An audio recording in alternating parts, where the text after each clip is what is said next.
시청자 여러분 안녕하세요. 2025년 11월 29일 하트앤소울 복음방송에서 보내드리는 주안의 하나 진행의 강순규입니다. 지난 한 주도 힘써 하나님을 알아가신 여러분 되셨기를 소망합니다. 안내 말씀드립니다. 저희가 살고 있는 애리조나의 경우 아직까지 그리 춥지는 않습니다. 근데 벌써 많은 지역에 계시는 분들이 추운 날씨를 경험하고 계시다고 들었습니다. 추운 날씨가 오면 생겨나는 문제 중에 하나가 CD가 쉽게 파손이 되는 것입니다. 아무래도 날씨가 추워지면 CD가 단단해지고 그렇기에 조그만 충격에도 쉽게 부러지는 경우가 생기는 것 같습니다. 벌써 추운 지역에 계시는 청취자 몇 분이 파손된 CD를 받으셨다고 연락을 주셨는데요. 이 방송을 들으시는 분들 중에도 파손된 CD를 받게 되시는 분들은 언제든지 사무실로 전화 주셔서 파손 소식을 알려주시기 바랍니다. 새로운 CD를 바로 보내드리도록 하겠습니다. 혹시라도 미안해서 연락 못하는 분들 계시지 않기를 바랍니다. 여러분이 CD를 받아 들으시는 것이 저희가 하는 사역입니다. 저희에게 맡겨진 사역을 잘 감당할 수 있도록 꼭 연락 주시기 바랍니다. 그리고 추운 날씨 속에서도 CD가 파손되지 않고 잘 도착할 수 있도록 여러분들의 기도도 부탁을 드립니다. 전화 주실 번호는 602-866-8999입니다. 첫 찬양 함께 하신 후에 계속해서 말씀 나누겠습니다.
구주 예수님은 아름다워라.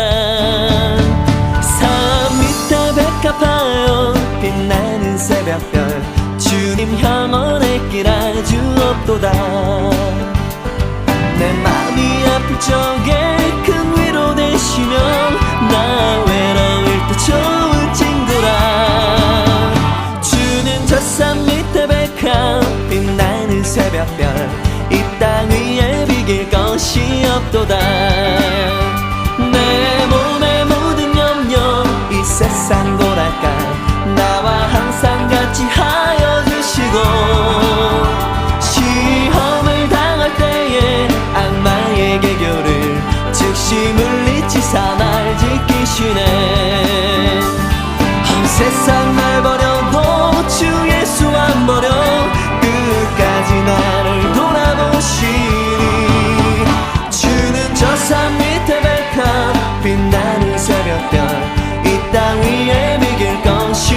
없도다.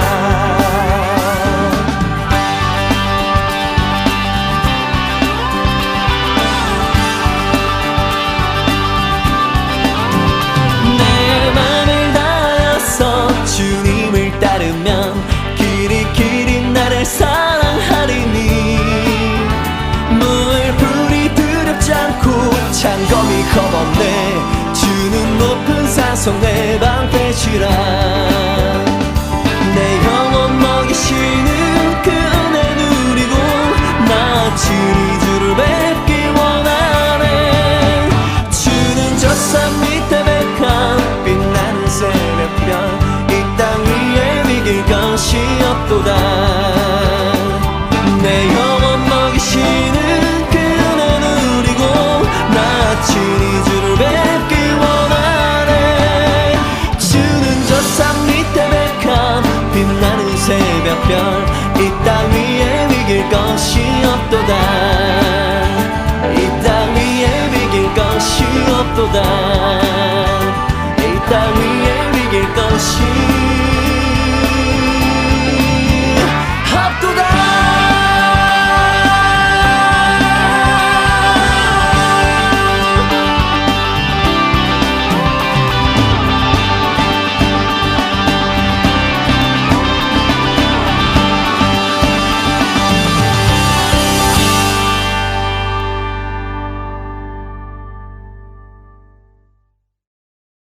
어릴 적 TV에서 하던 프로그램 중에 전원일기라는 프로그램이 있었습니다. 농촌에 사는 가족과 이웃들의 이야기였지요. 사실 저는 서울에서 태어나 서울에서만 살았기에 농촌 생활을 잘 몰랐지만 그 프로그램에서 보여주는 농촌 생활이 참 좋아 보였습니다. 좋아 보였다는 것이 그 농촌의 삶 자체가 좋은 환경으로 보였다라는 말이 아니라 그 프로그램에서 보여주는 가족들 간의 사랑과 이웃들 간의 사랑, 우리 한국 정서로 정이 있는 그 분위기가 참 좋아 보였다는 말씀입니다.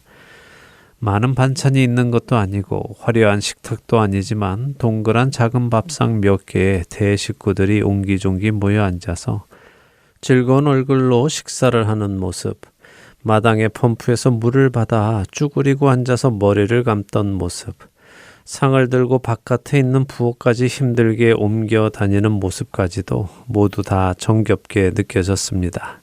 그리고 그들의 얼굴에 늘 흐뭇한 미소가 담겨 있는 것이 흔히 말하는 소소한 행복처럼 보여서 참 좋았지요.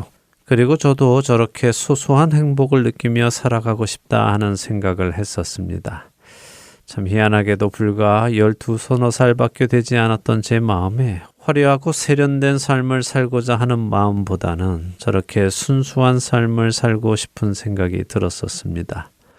물론 그 드라마 속에 항상 행복만 있었던 것은 아닙니다. 그 안에도 가족들 간의 갈등이 있었고 다툼도 있었습니다.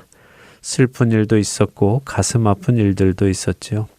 그럼에도 불구하고 그 드라마는 늘 해피엔딩으로 끝난 기억이 있습니다. 회복되고 화목한 미소와 웃음으로 프로그램을 마쳤지요. 그 드라마를 보며 제 마음에 기억되는 주제는 행복은 무엇을 많이 가지거나 필요한 것들을 가졌을 때 오는 것이 아니라 사랑하는 사람들과 함께 있을 때 오는 것이다 하는 것이었습니다.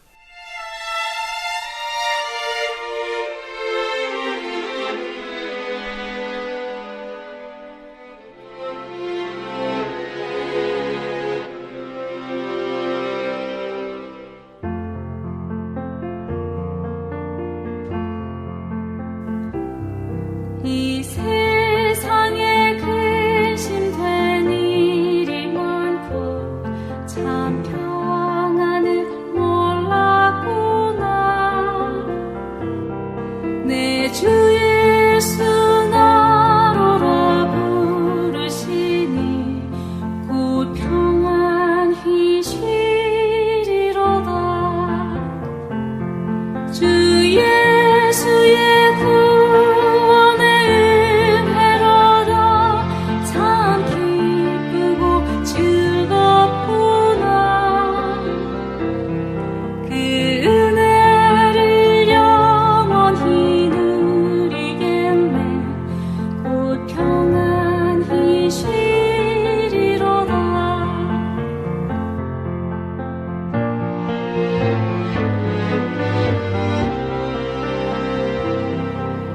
이 세상에 곤고한 일이 많고 참 쉬는 날 없었구나.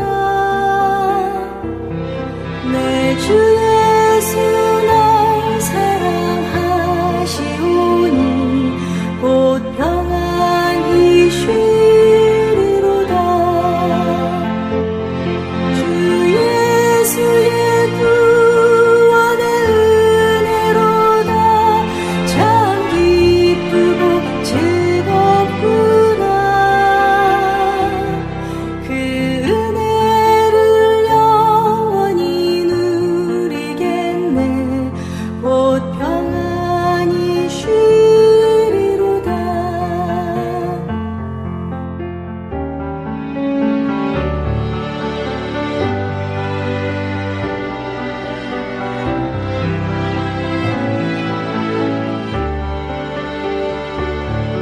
이 세상에 죄악된 일이 많고 참 죽을 일 쌓였구나. 내 주 예수 날 건져주시오니 곧 평안히 쉬리로다. 주 예수의 구원의 은혜로다. 참 기쁘고 즐겁구나. 그 은혜를 영원히 누리겠네. 곧 평안히 쉬리로다.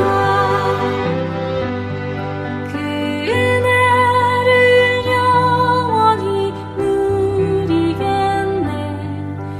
곧 평안히 쉬리로다.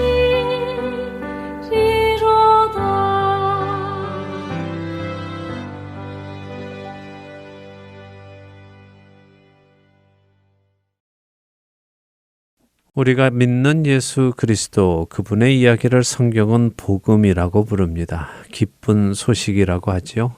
형제들아 내가 너희에게 전한 복음을 너희에게 알게 하노니 이는 너희가 받은 것이요 또 그 가운데 선 것이라. 너희가 만일 내가 전한 그 말을 굳게 지키고 헛되이 믿지 아니하였으면 그로 말미암아 구원을 받으리라. 내가 받은 것을 먼저 너희에게 전하였노니 이는 성경대로 그리스도께서 우리 죄를 위하여 죽으시고 장사 지낸 바 되셨다가 성경대로 사흘 만에 다시 살아나사. 고린도전서 15장 1절에서 4절의 말씀입니다. 사도 바울은 복음을 그리스도께서 우리 죄를 위하여 죽으시고 장사 지낸 바 되셨다가 성경대로 사흘 만에 다시 살아나신 것이라고 설명을 하십니다. 그리고 이 복음을 헛되이 믿지 않고 굳게 지키면 그로 말미암아 구원을 얻을 것이다라고 하시죠. 그리스도께서 우리 죄를 위해 죽으시고 장사 지낸 바 되셨다가 사흘 만에 다시 살아나신 것, 그것이 왜 기쁜 소식일까요? 여러분에게는 그 소식이 기쁜 소식입니까? 자주 드리는 말씀이지만 기쁜 소식이 되기 위해서는 먼저 있어야 하는 소식이 있습니다. 바로 슬픈 소식입니다. 그리고 그 슬픈 소식은 한 번 죽는 것은 사람에게 정해진 것이요. 그 후에는 심판이 있다는 것입니다.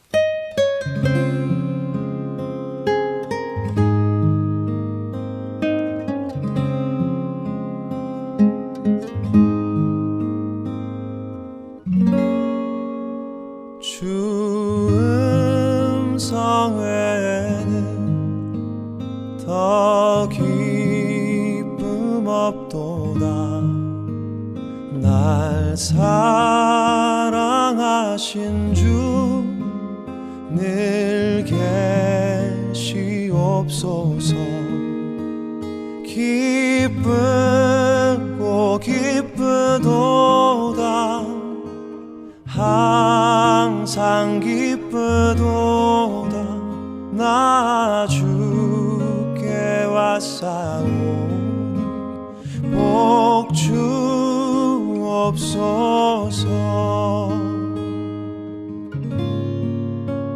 그 언약을 이루어 주시고 주 명령 따를 때 늘 계시옵소서. 기쁘고 기쁘도다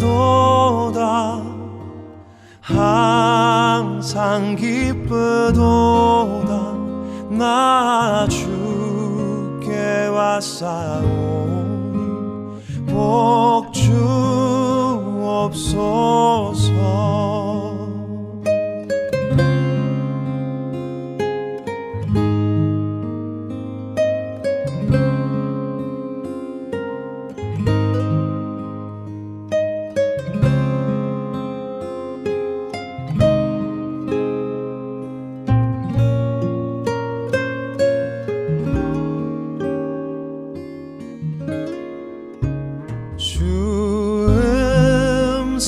외에는 더 기쁨 없도다. 날 사랑하신 주 늘 계시옵소서. 기쁘고 기쁘도다 항상 기쁘도다 나 주께 왔사오니 복 주옵소서.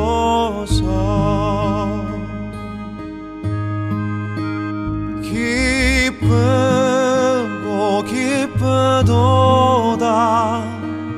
항상 기쁘도다 나 주께 왔사오니 복 주옵소서.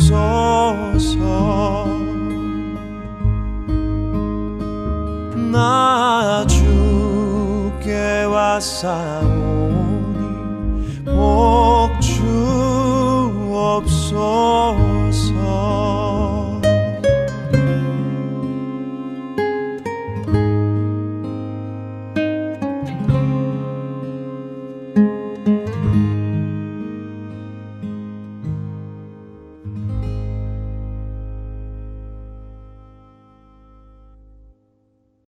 여러분과 함께 기도하는 1분 기도 시간입니다. 오늘은 테네시주 낙스빌 한인사랑교회 정진은 목사님께서 기도를 인도해 주십니다.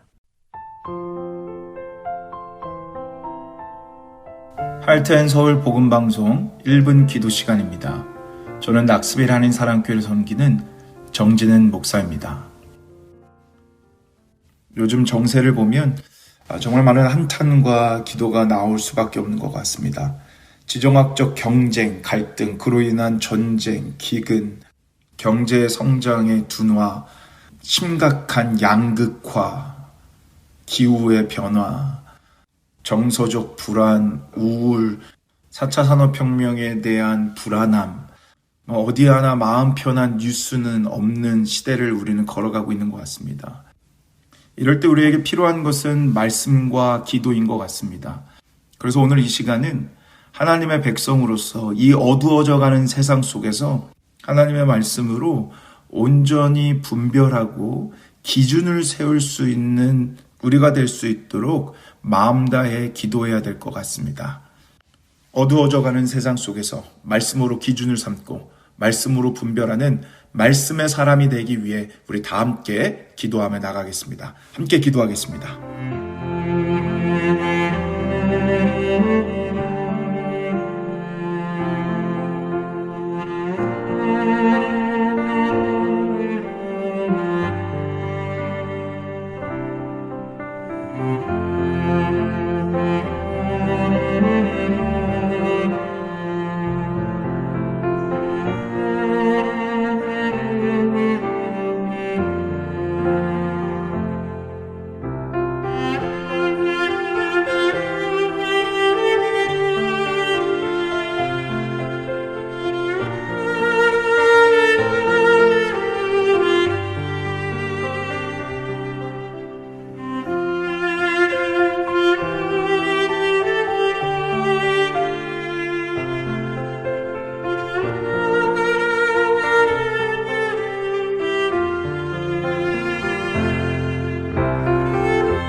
너는 진리의 말씀을 옳게 분별하며 부끄러울 것이 없는 일꾼으로 인정된 자로 자신을 하나님 앞에 드리기를 힘쓰라. 하나님, 이 디모데후서 2장 15절의 말씀이 어느 때보다 지금 이 시대에 필요한 것 같습니다. 주님, 정말 어느 곳 하나 우리의 마음을 평안하게 하는 뉴스는 들리지 않는 시대를 걸어가고 있습니다. 정치, 경제, 기후, 미래, 심리적 어떤 거 하나 정말 밝은 뉴스는 없습니다. 하나님, 이때에 우리에게 기도와 말씀을 주셔서 감사합니다. 하나님, 우리가 이 세상을 놓고 더욱더 기도하는 자들이 되게 하여 주옵소서.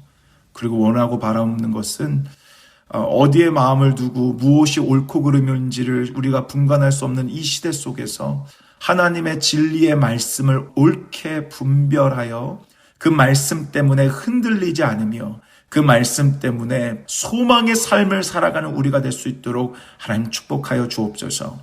그러기 위해서 성령 하나님의 조명하심이 필요하오니 성령 하나님, 우리에게 하나님의 진리의 말씀을 옳게 분별하며 기준을 세울 수 있는 은혜를 베풀어 주옵소서. 그리하여 이 시대 속에서 흔들림 없이 하나님께 영광 돌리며 하나님 앞에 우리를 드리기에 조금도 부족함이 없는 우리의 인생이 될 수 있도록 하나님 축복하여 주옵소서. 하나님, 기도할 수 있는 축복을 주셔서 감사하고 하나님의 말씀을 우리의 손에 주셔서 감사합니다. 말씀과 기도를 통해 우리를 더욱더 굳건하게 해주실 진리의 말씀 대신 우리 주 예수 그리스도의 이름으로 기도 올리옵나이다. 아멘.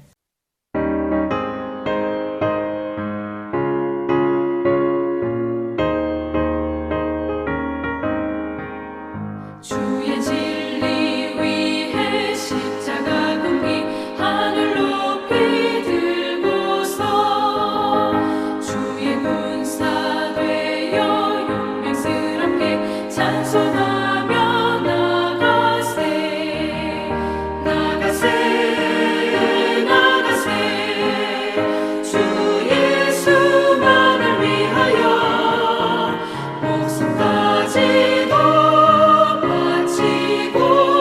싸움터로 나가세 원수들이 비록 강할지라도 주의 군기 붙잡고 주의 진리 위해 용기 다하여 분발하여 싸우세 나가세 나가세 주 예수만을 위하여 목숨까지도 바치고 싸움터로 나가세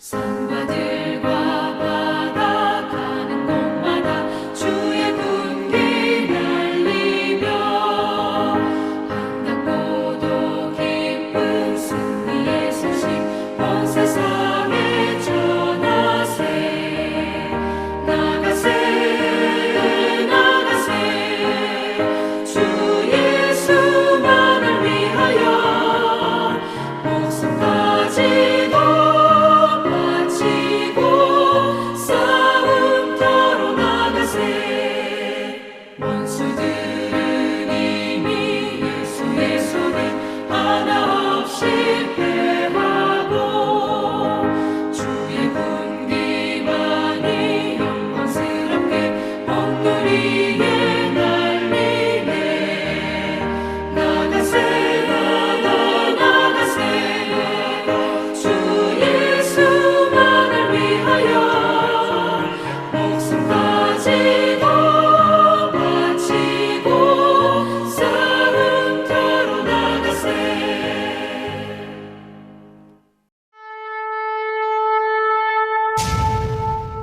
근신하라 깨어라 너희 대적 마귀가 우는 사자같이 두루다니며 삼킬 자를 찾나니 너희는 믿음을 굳게 하여 저를 대적하라.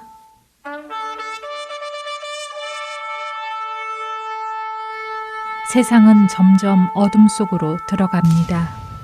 자다가 깰 때가 됐습니다. 할텐 서울 복음방송은 잠자는 우리의 영혼을 깨웁니다. 이 사역을 위해 여러분의 기도와 후원이 필요합니다. 이 사역에 동역하고자 하시는 분들은 할텐 서울 복음선교회 전화 602-866-8999번이나 카카오톡으로 연락 주시기 바랍니다.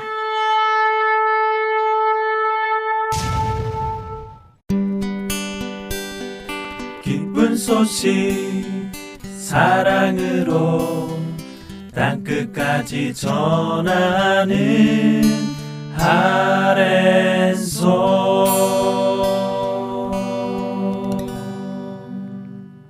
신약 성경의 첫 번째 책 마태복음을 통해 예수님을 만나는 시간입니다. 마태와 만나는 예수님 함께 하시겠습니다.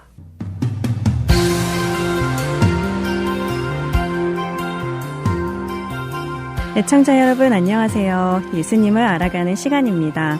마태와 만나는 예수님 진행의 김명아입니다. 여러분 안녕하세요. 강충규입니다.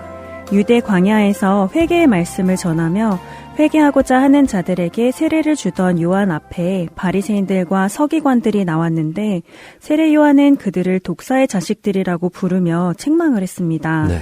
그리고 그 이유는 그들이 자신들의 죄를 회개하기 위해 나온 것이 아니라 임박한 하나님의 진노를 피하기 위해 나왔기 때문임을 보았습니다. 그렇습니다. 세례 요한에게 나와서 세례를 받으려면 자신의 죄를 회개해야 했습니다. 그 말은 자신의 죄에 대한 자각과 회개함 없이는 하나님 나라의 자녀가 될 수 없다는 말이기도 하지요. 그래서 세례 요한은 그들에게 회개에 합당한 열매를 맺으라라고 요구한 것입니다. 이것은 오늘날도 마찬가지인 것 같아요. 회개함 없이 자신의 죄에 대한 인식 없이는 예수님을 영접할 수 없죠. 없죠. 사실 요즘 복음은요 많이 희석된 복음입니다. 하나님의 사랑, 예수님의 희생을 강조하지요.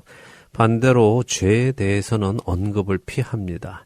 사람들이 자신들이 죄인이라는 말을 듣는 것을 불편해하기 때문에 그렇게 합니다. 그래서 죄는 축소하고 사랑을 강조해서 사람들이 하나님의 사랑만을 보게 하려고 합니다. 물론 하나님의 사랑은 그 어느 것도 끊을 수 없는 놀라운 사랑입니다. 그렇지만 만일 우리가 우리의 죄를 보지 못한다면 우리는 하나님의 사랑을 오해하게 됩니다. 오해하게 된다고요? 네. 어떻게요? 하나님의 사랑을요, 자기 중심적으로 생각하게 되죠. 흔히 우리가 인본주의라고 말하죠. 사람 자신이 중심이 되는 것입니다. 그래서 죄의 인식 없이 하나님의 사랑만을 강조하다 보면 듣는 사람들은 하나님이 나를 있는 그대로 사랑하신다 하고 믿게 됩니다. 내가 무엇을 해도 하나님은 나를 끔찍히 사랑하신다고 믿지요. 그래서 죄 속에서 살아가면서도 아무런 잘못을 느끼지 못합니다. 그리고 더 나아가서 하나님께 사랑을 받는 것이 은혜가 아니라 자신들의 권리가 되기까지 하고요. 실제로 그런 일들이 오늘날에 만연하지요? 네. 생각해보니 그러네요. 왜 요즘 교회 안에 죄에 대한 경각심이 없어졌나 했는데 그게 바로 이유였군요. 네. 죄에 대한 인식이 없는 사랑, 회개 없는 용서요. 맞습니다. 하나님께서 분명하게 금하신 일들을 행하면서도 사랑이 이긴다. 예수님은 모두 다 사랑하신다라고 하는 가치관이 교단 안에 또 교회 안에 들어와서는 자신들의 죄를 즐기며 더 나아가 자신들의 죄를 자랑스럽게 생각하며 신앙생활을 하는 사람들이 늘어나고 있습니다. 그것이 다 죄를 축소하고 사랑만을 강조한 결과입니다. 성경은 사랑만 강조하지 않습니다. 죄도 강조합니다. 죄가 더한 곳에 은혜가 더욱 넘친다고 하시죠. 죄를 모르면 하나님의 사랑이 은혜인 것도 모르게 되는 것입니다. 아주 중요한 포인트네요. 죄에 대한 인식 없이 받는 사랑은 우리로 참 사랑이 무엇인지 깨닫지 못하게 한다는 것이요. 네. 사랑이라면 무조건 다 좋은 것인 줄 알았는데 아니네요.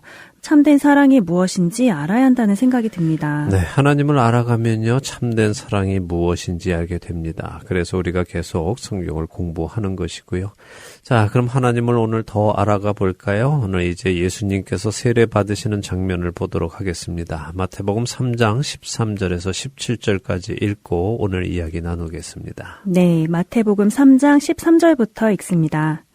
이때 예수께서 갈릴리로부터 요단강에 이르러 요한에게 세례를 받으려 하시니 요한이 말려 이르되 내가 당신에게서 세례를 받아야 할 터인데 당신이 내게로 오시나이까? 예수께서 대답하여 이르시되 이제 허락하라 우리가 이와 같이 하여 모든 의를 이루는 것이 합당하니라 하시니 이에 요한이 허락하는지라. 예수께서 세례를 받으시고 곧 물에서 올라오실새 하늘이 열리고 하나님의 성령이 비둘기같이 내려 자기 위에 임하심을 보시더니 하늘로부터 소리가 있어 말씀하시되 이는 내 사랑하는 아들이요 내 기뻐하는 자라 하시니라. 네, 자, 드디어 예수님의 공생의 시작입니다. 예수님의 출현이죠. 제가 세례에 대해서는 예수님의 세례 장면에서 나누겠다라고 말씀을 드렸죠. 네, 그러셨어요. 세례 요한이 세례를 베푸는 장면에서 나누지 않고 예수님의 세례 장면에서 나누시겠다고요. 네, 오늘이 그 장면입니다. 자, 세례 혹은 또 침례라고도 하죠. 네. 예, 저는 개인적으로 침례교 목사이기 때문에 침례라는 단어를 더 선호합니다만 대부분의 성도들이 세례라는 말에 익숙하시니까 세례라는 단어를 사용합니다. 자, 흔히 우리는 세례를 종교 예식으로 알고 있습니다. 그렇죠. 예수님을 영접하는 예식이나 교회에 입교하는 예식으로 생각하는 경우가 많아요. 네. 그리고 마치 세례 요한 이후에 생겨난 예식으로 생각을 하기도 합니다. 하지만 이 세례라는 것은요, 세례 요한 이전에도 있는 행사였습니다. 히브리어로 트빌라라고 하는데요. 물 속에 자신을 담금으로 더러운 것을 깨끗하게 하는 의미를 가진 예식이었습니다. 특별히 유대교는 아브라함의 혈통으로 유대교인들이 가진 종교잖아요. 하지만 이방인들도 유대교로 개종을 하는 경우들이 있었습니다. 이때 이방인이 유대교인이 되기 위해서는 이 트빌라 세례를 했죠. 또한 유대인들 결혼 문화에서 결혼 전에 약혼식을 하는데요. 그때에도 이 트빌라를 했습니다. 약혼식 때도 세례를 했다고요? 네. 의외네요. 그런데 약혼을 할 때 세례는 더러운 것을 깨끗게 하는 의미는 아닐 것 같아요. 네, 아주 좋은 점을 지적하셨습니다. 맞습니다. 약혼식에 하는 트빌라 세례는요, 더러운 것을 깨끗하게 하는 의미가 아니라요, 앞으로 결혼식까지 정결하게 살겠다 하고 약속하는 의미로 세례를 했습니다. 아, 그렇군요. 세례가 단순히 기독교 예식은 아니었네요. 아니었죠. 자, 그 전에도 분명히 있었던 행사입니다. 정리를 해보면요. 히브리어로 세례, 트빌라는 더러운 것을 깨끗게 하는 의미와 함께 이제 깨끗하게 살겠다, 정결하게 살겠다 하는 약속을 하는 의미를 가지고 있습니다. 자, 신약에는 헬라어를 사용했지요. 헬라어로 세례는 뭘까요? 뵙티조라고 알고 있어요. 네. 영어 뵙티즘이 여기서 나왔다고 들었어요. 맞습니다. 헬라어로는 뺍토라는 동사인데요. 담그다, 염색하다 하는 의미의 단어입니다. 염색이란 들어갈 때의 색깔과 나올 때의 색깔이 다르죠. 그래서 그 존재의 정체성을 바꾼다 하는 의미를 가지고 있습니다. 히브리어나 헬라어의 세례의 정의를 들어보니 모두가 다 성경적인 의미를 담고 있는 것 같아요. 네. 더러운 나를 깨끗게 하는 의미, 앞으로 정결하게 살겠다는 의미, 죄인인 내가 죽고 하나님의 자녀로 새로운 정체성을 가지고 태어난다는 의미 등이요. 네, 그렇습니다. 오늘 우리 성도들이 받는 세례는 이런 복합적인 의미를 모두 가지고 있습니다. 자, 그런데 지금 세례 요한이 베푸는 세례, 이 세례는 또 다른 의미를 가지고 있는데요. 그것은 세례를 받는 사람이 세례를 주는 사람의 가르침에 동의한다 하는 의미가 있습니다. 그렇기에 요한의 세례를 받은 사람들은 요한이 가르치는 것, 곧 회개하라 천국이 가까이 왔다 하는 그 가르침을 받아들인다 하는 의미이고요. 하나님께로 돌아가겠다 하는 의미를 포함하고 있습니다. 그러니까 훗날 사도행전에서 교회가 탄생한 후에 베드로가 베푸는 세례의 의미와는 의미가 다르죠. 다시 말해 오늘날 우리 성도들이 받는 세례와는 의미가 다르다는 것을 기억하시기 바랍니다. 그러네요. 여기는 아직 교회가 탄생하기 전의 세례이니까요. 네, 자 그런데 이렇게 세례 요한이 세례를 베풀고 있는 그곳에 예수님이 세례를 받으러 오셨습니다. 그러자 세례 요한도 당황하지요. 그러게요. 내가 당신에게 세례를 받아야 할 터인데 당신이 내게로 오십니까? 하고 당황스러움을 표시하네요. 네, 지금 죄 없는 예수님이, 다시 말해 회개할 것이 없으신 예수님이 회개의 세례를 주는 자신 앞에 나오니 당황스러울 것입니다. 오히려 자신이 예수님 앞에 죄인인 것을 아는 세례 요한이 자신이 예수님께로부터 세례를 받아야 한다고 말하죠. 자, 그럼 죄 없으신 예수님이 왜 세례를 받으러 오신 것일까요? 그러게요. 늘 이 부분이 딱 와닿지는 않더라고요. 네. 여기 예수님은 모든 의를 이루기 위해서 받으신다고 하시는데 모든 의를 이루는 것이 무엇인지도 잘 모르겠어요. 네, 사실 예수님이 세례를 받으신 이유는 몇 가지의 설명이 있습니다. 가장 대표적인 것이요. 예수님은 죄가 없으셨지만 오히려 죄인 중에 하나가 되시기 위해서 죄인과 같이 세례를 받으셨다 하는 설명입니다. 여기 모든 의를 이룬다 하는 말씀은 하나님의 기준, 다른 말로 하면 모세의 율법을 따라 흠없이 살아가는 것이 모든 의를 이루는 것인데, 예수님께서 이제 세례를 받으심으로 모세의 율법이 요구하는 모든 의를 이루시겠다 하는 의미로 세례를 받으셨다 하는 설명이죠.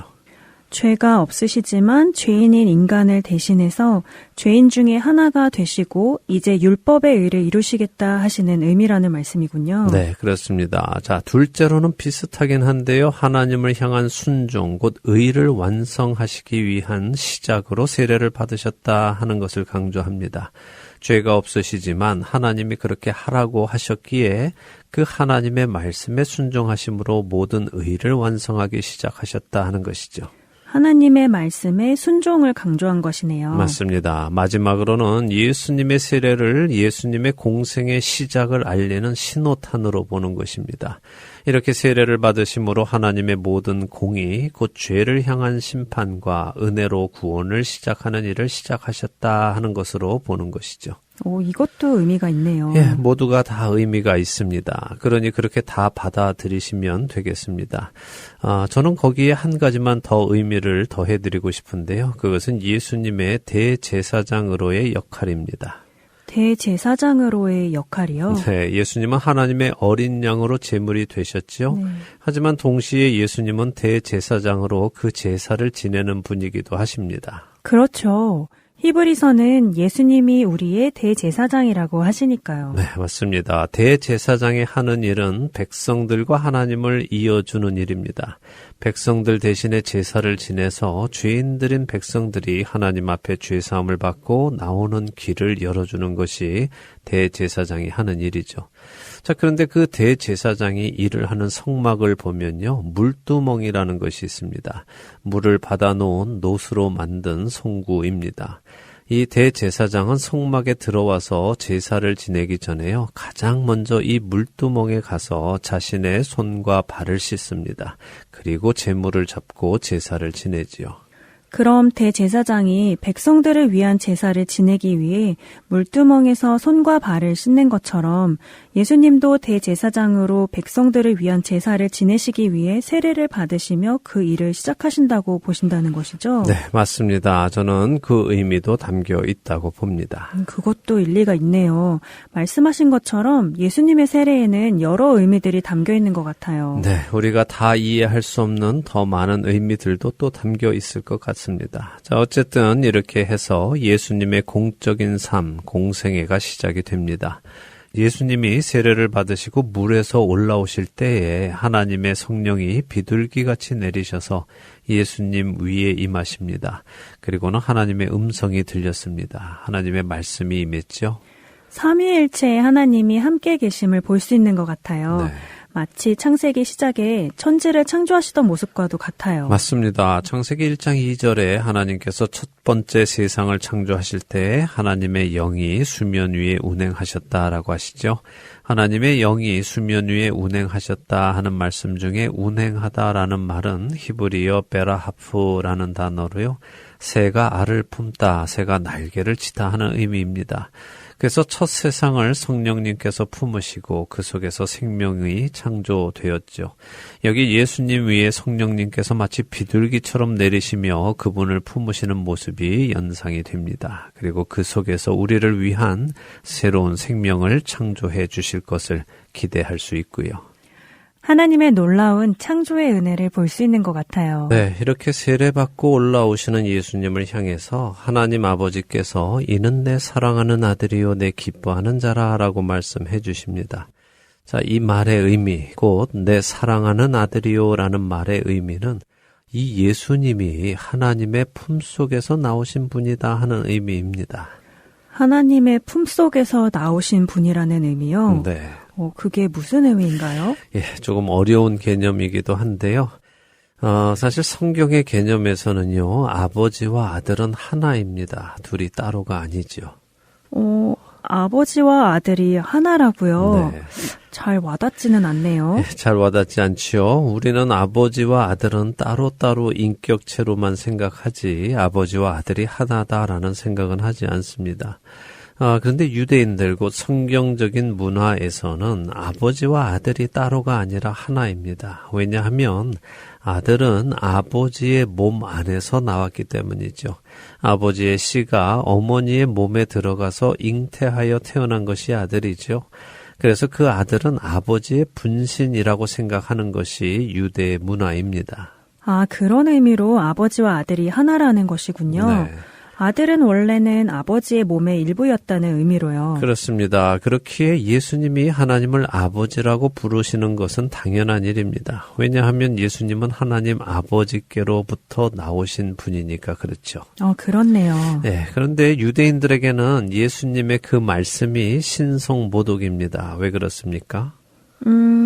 그들의 문화에서 아들은 아버지에게서 나온 아버지와 동일한 존재인데 사람인 예수님이 자신이 하나님의 아들이라고 선언하신 것은 그들의 문화에서 예수님이 스스로를 하나님이라고 하신 것과 마찬가지니까 네. 그들의 입장에선 신성모독이 맞겠네요. 맞습니다. 그래서 예수님이 요한복음 10장 30절에서 아버지와 나는 하나이다 이렇게 말씀하실 때 그들이 예수님을 돌로 치려고 한 것입니다. 자, 그때 그들과 예수님의 대화를 잠시 볼까요? 요한복음 10장 30절에서 33절 한 절씩 읽어보겠습니다. 네, 요한복음입니다. 10장 30절부터 읽습니다. 나와 아버지는 하나이니라 하신대 유대인들이 다시 돌을 들어 치려 하거늘 예수께서 대답하시되 내가 아버지로 말미암아 여러 가지 선한 일로 너희에게 보였거늘 그 중에 어떤 일로 나를 돌로 치려 하느냐. 유대인들이 대답하되 선한 일로 말미암아 우리가 너를 돌로 치려는 것이 아니라 신성 모독으로 인함이니 내가 사람이 되어 자칭 하나님이라 함이로라. 말씀하신 그대로네요. 유대인들은 예수님이 하나님과 하나라고 하신 그 말씀이 스스로 하나님이라고 말하는 것이라고 받아들이는데요. 네, 이것이 그들의 문화입니다. 성경의 관점에서 아버지와 아들은 하나입니다. 본체이죠. 그래서 성경은 예수님을 하나님의 본체라고 빌립보서 2장 6절 또 히브리서 1장 3절이 말씀하시는 것입니다. 그리고 이 사실을 깨달은 사도 요한은 요한복음에서 하나님 안에 계시던 그분이 이 땅에 오셨다 하면서 요한복음 1장 18절에 예수님을 아버지의 품속에 있는 독생하신 하나님이다라고 표현하는 것입니다. 아, 이제 성경의 많은 부분들이 이해가 돼요. 그렇다면 예수님은 육신을 입고 오시기 전에는 하나님 안에 계시던 분이었다는 것이네요. 네, 사실 많은 우리들이요, 예수님이 이 땅에 육신을 입고 오시기 전에도 하늘나라에서 하나님과 예수님이 따로따로 계셨다라고 생각하기도 합니다. 천국에서도 아버지와 아들의 관계로 따로따로 계셨다라고 생각하기 쉽지요. 하지만 성경은 그렇게 말씀하시지 않습니다. 만일 그 개념이 실제로 있었다면 사실 유대인들은 이렇게까지 예수님을 배척할 이유가 없습니다. 이미 구약 성경 안에 하나님과 아들 하나님이 계시다 하는 것을 말씀하셨다면 말입니다. 하지만 그런 개념이 전혀 없었기 때문에 유대인들이 예수님께서 하나님의 아들이다라고 스스로에 대해서 말씀하셨을 때에 이렇게까지 반응하는 것이죠. 자, 그렇지만 이 의미가 삼위일체 하나님을 부인하는 것은 아닙니다. 오해하지 마시기 바랍니다. 이것은 사실 하나님 나라의 신비입니다. 헬라어로 미스테리온이라고 하는데요. 신비한 것은 이해하기 어려운 개념입니다. 사실 우리한테는 없는 일이니까 미스테리하죠. 맞아요. 저도 이해가 될 듯 말 듯 합니다. 네, 사실 삼위일체의 개념은요, 우리가 이해하기 어려운 개념입니다. 그래서 저는 천국에 가서 직접 뵙고 여쭈어 보고 싶습니다. 그리고 그때에는 분명하게 이해가 될 것이라고 생각하고요. 그럴 것 같아요. 천국에서 직접 보고 이해하는 것이 가장 현명한 방법일 것 같습니다. 그때까지는 믿음으로 가야겠네요. 네, 오늘 이 마태복음 3장에서 예수님께서 세례를 받으시는 장면을 통해서 우리가 볼 것은요, 약속하신 메시아께서 오셔서 드디어 공생애, 곧 하나님의 백성들을 그들의 죄에서 구원하시는 일을 시작하신다는 것입니다. 그리고 그 일의 시작에 삼위일체 하나님께서 함께 하셨고 성령님의 능력과 하나님 아버지의 허락이 있었다 하는 것을 배우면 될 것이라고 생각합니다. 마태가 알려주려 하는 것은 바로 이분이 구약에 약속된 그분이며 그것을 하나님 아버지께서도 증언하셨다 하는 것으로 이해하면 될 것 같아요. 네. 이렇게 마태복음 3장을 마치고 다음 주부터는 4장으로 들어가겠네요. 네. 예수님의 공생애가 어떻게 이어져 가는지 기대가 됩니다. 한 주간도 우리를 우리 죄에서 구원하시기 위해 이 땅에 오신 우리의 왕 예수님을 찬양하며 죄에서 떠나 살아가시는 여러분 되시기를 바랍니다. 마태와 만나는 예수님 오늘 순서 마치겠습니다. 네, 저희는 다음 주에 마태복음 4장과 함께 다시 돌아오겠습니다. 안녕히 계십시오. 안녕히 계세요.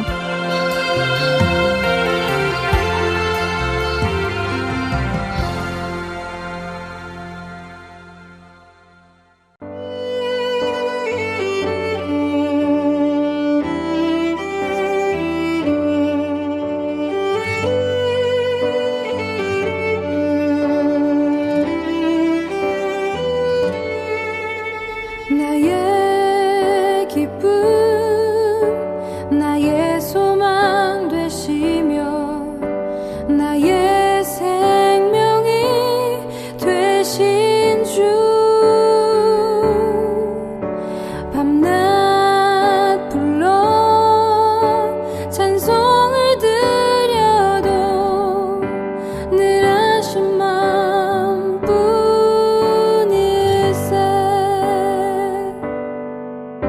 나의 진정 사모하는 예수여 음성조차도 반갑고 나의 생명 나의 참 소망은 오직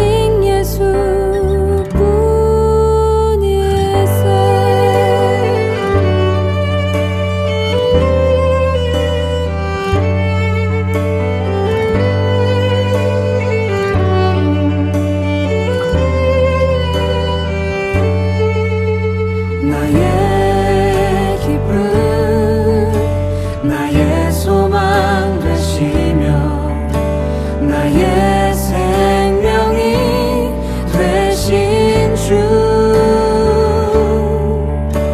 밤낮 불러 찬송을 드려도 늘 하신 마음뿐일세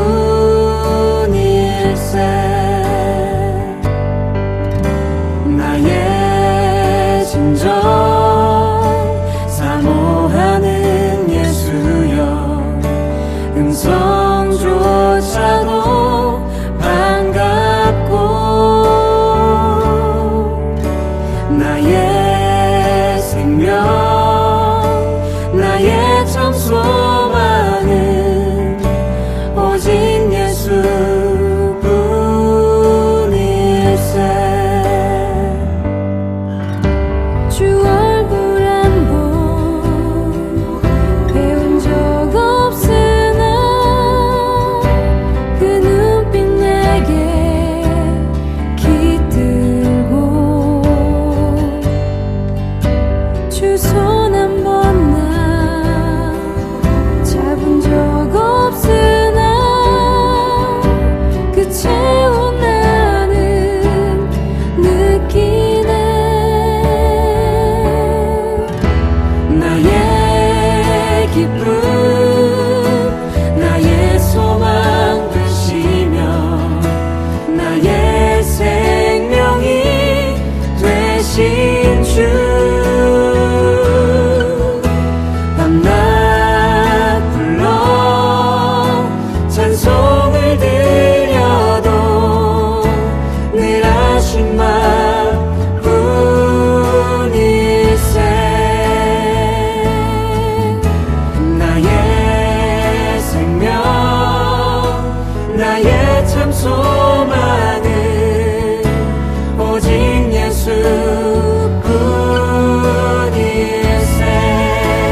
그리스도께서 우리 죄를 위해 죽으시고 장사 지낸 바 되셨다가 사흘 만에 다시 살아나신 것, 그것을 성경은 기쁜 소식, 복음이라고 말씀하십니다. 그런데 이 소식이 여러분에게 정말 기쁜 소식으로 다가오십니까? 만일 이 소식이 정말 기쁜 소식이라면 그 기쁜 소식을 믿고 하나님의 자녀가 된 성도들의 삶에는 기쁨이 넘쳐야 하지 않을까요? 그런데 왜 성도들의 삶에 기쁨이 넘치기보다는 낙심과 좌절, 슬픔과 함께 심지어 미움과 분노의 모습이 더 많이 나타나고 있을까요? 시작에 말씀드렸던 가족 농촌 드라마를 생각해 보면 그들에게도 같은 문제가 늘 있었습니다. 슬픈 일도 있었고, 화날 일도 있었고, 섭섭한 일, 좌절할 일도 있었지요. 그럼에도 불구하고 그 드라마 안에는 소소한 행복이 담겨 있었고, 그 식구들의 얼굴에는 빼앗기지 않는 미소가 있었습니다. 왜 그랬을까요? 그것은 그들의 관계 때문이었습니다. 그들은 서로 사랑하는 가족이었기 때문입니다. 비록 그들이 오늘날 사람들처럼 아들아 사랑한다, 엄마 사랑해요 라고 서로를 향해 사랑한다는 말을 남발하지 않았어도, 아니 심지어 단 한 번도 사랑한다는 말을 서로에게 해주지 않았다 하더라도 그들은 서로가 서로를 사랑하는 것을 알았습니다. 그렇게 환경이 비록 어려워도, 환경이 비록 힘들어도 여전히 그들 안에는 가족 간의 행복이 있었습니다. 더 많은 반찬을 먹기 때문에 행복한 것이 아니라, 더 고급스러운 요리를 먹기 때문에 행복한 것이 아니라, 경운기가 아닌, 자전거가 아닌 고급 승용차를 타고 다녀서 행복한 것이 아니라 그들은 서로가 있기에 행복했습니다. 우리가 복음을 받았음에도 불구하고 우리에게 주어진 삶을 기쁨으로 살아가지 못하는 이유는 무엇일까요? 여러 가지가 있겠지만 저는 그 중에 하나가 하나님과 사랑의 관계에 제대로 들어가지 않았기 때문이라고 생각합니다. 사도 바울이 복음을 그리스도께서 우리 죄를 위하여 죽으시고 장사 지낸 바 되셨다가 성경대로 사흘 만에 다시 살아나신 것이라고 설명할 때에 우리는 그 의미를 생각해 보아야 할 것입니다. 그리스도께서는 왜 우리 죄를 위해 죽으셨습니까? 무엇을 위해 그러셨습니까? 우리의 죄를 사해 주시기 위함이라고 답하실 분들이 많으실 텐데요. 그렇다면 왜 우리의 죄를 사해 주셔야 했습니까? 그것은 우리의 죄가 사함을 받아야, 우리가 죄로부터 깨끗함을 받아야 하나님의 임재 앞으로 갈 수 있기 때문입니다. 다시 말해 하나님과 사랑의 관계를 맺을 수 있기 때문입니다. 결국 예수님이 오셔서 십자가에 죽으시고 부활하신 이유는 우리로 하나님 안으로 들어가 그분과 사랑의 관계를 맺게 하시기 위함입니다. 그리고 그 사랑의 관계를 맺게 된 사람은 환경이 좋아져서 기뻐하는 것이 아니라, 만사가 형통해서 기뻐하는 것이 아니라 사랑하는 그분과 함께 있기 때문에 기뻐할 수 있는 것입니다. 사랑하는 알텐 서울 복음방송 애청자 여러분, 여러분은 복음을 믿으신 후에 기쁘십니까? 기쁜 소식이 여러분의 소식이 된 이후에 기쁜 삶을 살고 계십니까? 비록 여전히 우리의 삶에 슬픈 일도 있고 힘들고 고된 일도 있고 화가 날 일도 있지만 그래도 사랑하는 하나님과 함께 있기에, 그분 안에 살아가기에 여전히 미소 지을 수 있으십니까? 기쁜 소식의 능력이 우리 안에 있기를 소망합니다. 기쁜 소식을 받은 자들이기에 이 세상 그 어떤 상황 속에서도 기쁨을 빼앗기지 않는 우리들이 되기를 소망합니다. 이제 우리는 하나님 아버지와 함께 그의 맏아들이신 예수 그리스도와 함께 영원한 세상을 허락받았기에 이 세상에서 그 어떤 상황에서도 기뻐하며 살아갈 수 있는 자들이 되었습니다. 그리고 그것이 바로 예수님께서 우리에게 주시고자 하신 것입니다. 아버지께서 나를 사랑하신 것 같이 나도 너희를 사랑하였으니 나의 사랑 안에 거하라. 내가 아버지의 계명을 지켜 그의 사랑 안에 거하는 것 같이 너희도 내 계명을 지키면 내 사랑 안에 거하리라. 내가 이것을 너희에게 이름은 내 기쁨이 너희 안에 있어 너희 기쁨을 충만하게 하려 함이라. 요한복음 15장 9절에서 11절의 말씀입니다. 혹시 지금 여러분을 슬프게 하는 것들, 여러분을 화나게 하는 것들, 여러분을 괴롭히는 것들이 있다면 그것들에서 눈을 들어 여러분을 사랑해서 그 아들을 주시고 여러분을 자녀 삼으신 하나님의 그 사랑을 바라보시며 위로를 받으시고 기쁨을 회복하시는 저와 애청자 여러분이 되시기를 소망하며 오늘 주안의 하나 여기에서 마치도록 하겠습니다. 함께 해주신 여러분들께 감사드리고요. 저는 다음 주 이 시간 다시 찾아뵙겠습니다. 지금까지 구성과 진행의 강순기였습니다. 애청자 여러분 안녕히 계십시오. 누구 때문에 주님 십자가 지셨나요? 무엇 때문에 주님이 못 박히셨나요? 나를 위하여 주님 십자가를 지시고 나의 자랑이 되시기 위해 못 박혀 죽으셨으니 십자가를 지신 주님을 사랑합니다. 못 박혀 죽으신 주님을 사랑합니다. 나를 위하여 주님 십자가를 지시고 나의 사랑이 되시기 위해 못 박혀 죽으셨으니 십자가를 지신 주님을 사랑합니다.